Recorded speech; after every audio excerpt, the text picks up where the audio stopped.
We are now going to get more on the Democratic race, and I'm joined by the chairman of the Democratic National Committee, Howard Dean. So you still got an uncommitted superdelegate here in Senator Webb, Governor Dean. Well, I think that's fine. We'd like him to commit at some point between now and the end of June, and then we'll have a nominee. And on that point, you've said that you want this all to be done by the end of June. You've called for July 1st. And Senator Clinton really seemed to defy you. Last week, she told the Washington Post, I have no intention of stopping until we see what happens in the next 10 contests and until we resolve Florida and Michigan. And if we don't resolve it, we'll resolve it at the convention. That's what credentials committees are for. Have you talked to her about that and about avoiding a floor fight at the convention? Candidates have a right and should, since I was once one of them, I know how this is, to run as long as they think they can win. And I have no doubt that Senator Clinton thinks she can win. And I encourage her to do everything she can to fight to win, as I would encourage Senator Obama. The issue is not about Senator Clinton or Senator Obama. This is about our country, George. At the end of the day, it's not about these two extraordinary candidates that we have running for president. We have to win the election. I don't think Senator McCain would be a good president, either in terms of defense or certainly in terms of national policy, where he's deeply out of touch with almost everything the Americans believe. We need to change this country. The country wants to be changed. Either of these candidates would be terrific. But at the end of the day, the only thing that can beat us is disunity in the Democratic Party. We're going to beat Senator McCain. He's not a strong candidate. He's wrong on Iraq. He's wrong on health care. He's wrong on home mortgages. He's wrong on almost everything that the American people want to do. But the one thing that could make Senator McCain president is if Democrats can't agree, and it's my job to try to keep them together. If disunity is the biggest problem going into Denver, what's wrong with Governor Cuomo's proposal from last week, where he said the candidates should agree now that whoever comes in first becomes the nominee, whoever comes in second becomes the vice presidential nominee? That's the surest way, he said, to bring the party together all the way through November. What do you think of that proposal? First of all, I was delighted. I think those kind of proposals are helpful. Some I agree with and some I don't, but they're all helpful to be discussing. Do you agree with this one? There are an awful lot of Democrats that would love to see a dream ticket, but that's really going to be up to the nominee. The nominee chooses their own vice presidential candidate, a point that Senator Graham made, and I'm not going to give the nominee any advice about that unless they ask for it. And to Senator Webb's point that superdelegates were chosen to have independent judgment. That was the original purpose for the superdelegates. That is true. But as a practical matter, wouldn't you face a revolt inside the party if the superdelegates were perceived to have overturned the will of the people, as Congresswoman Pelosi said? Well, my view is this. Superdelegates get elected by the same people that elect the pledged delegates. So what I've suggested is we have about 800 unpledged delegates, so-called superdelegates, and about 460 of them have already said who they're going to be for. So if the other 340 would say who they're going to be for, then we'd be all set. That's been going on. Nobody's protested that so far. So I think that should continue to go on. People should continue to say who they're for as this process moves forward. But the most important people in all of this are the voters. And we've got 10 states left to go, or 9 states plus Puerto Rico left to go. And I think the voters ought to have their say.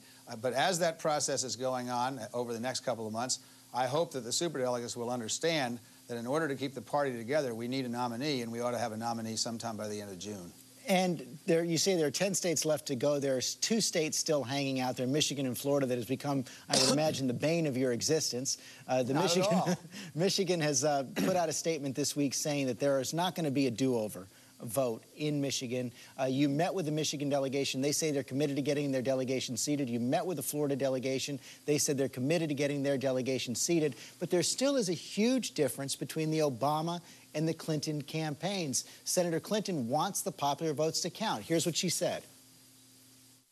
It's been officially tallied by the Secretary of State in each state, and the question is whether those 2.3 million Democrats will be honored and their delegates seated by the Democratic Party. Senator Clinton wants the popular votes in those states to count. Senator Obama has made it very, very clear he won't accept any deal where they do count. How do you resolve that? Well, first of all, the popular votes don't count at Denver in any case. None of the popular votes count at Denver. Both candidates are talking about the popular votes as if they elected. What they do is it's like the Senate and the House. They elect delegates to go and vote the way they would like them to vote. And so this popular vote argument is all very interesting, but that's not what elects the president. Here's the problem. This was not the voters' fault in Florida and Michigan. This was politicians who did this, who decided to shoulder 48 states out of the way, to shoulder out of the way the agreement we made to have a state from every region and have members of various minority communities represented up front. That was wrong to do that.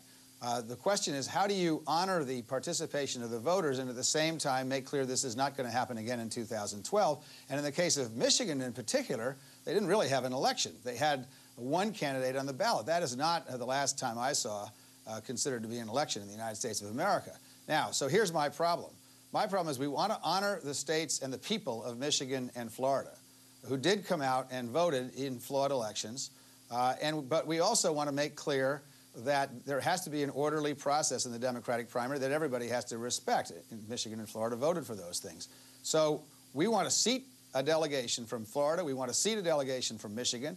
But that delegation is not going to look like every other delegation because it's a very, very complicated process. And in order to change the rules in the middle of the game, which is what we are doing, we need the consent of both candidates who will be affected by it. So it's a very complicated matter, but I am committed to making sure that there are folks from Florida and Michigan at Denver, because Florida and Michigan are very important parts of this country, and whatever the political people did, the individual voters should be respected. But as a practical matter, then, there's really no way that you're going to get any agreement on how to seat those delegations until the remaining 10 contests are completed, until the superdelegates have made a choice. I agree, and furthermore, we've been speaking with the campaigns on a regular basis about all this, and they've both made it clear that they think they ought to focus on North Carolina and Indiana and Pennsylvania and the other states. I think they were both in Montana. And when was the last time presidential campaigns went to Montana? I thought that was terrific, which points up something. You know, here we are fussing and fuming about all the stuff that's on the cable shows. Let's look at this campaign, George. Every single state, we will have had a campaign, a vigorous campaign with presidential candidates in. Candidates have gone to North Dakota and Montana, never mind just New York and California. We're going to be in great shape. I know that the higher echelons of the Democratic Party are wringing their hands over this. The fact of the matter is we're having record turnouts everywhere. We get to run an election in Pennsylvania 4 or 5 months before the big election. We haven't done that in years. I think this is actually going to make it easier for us to win as long as we keep the party together. Governor Dean, thanks very much for your time this morning. Thanks for having me on, George.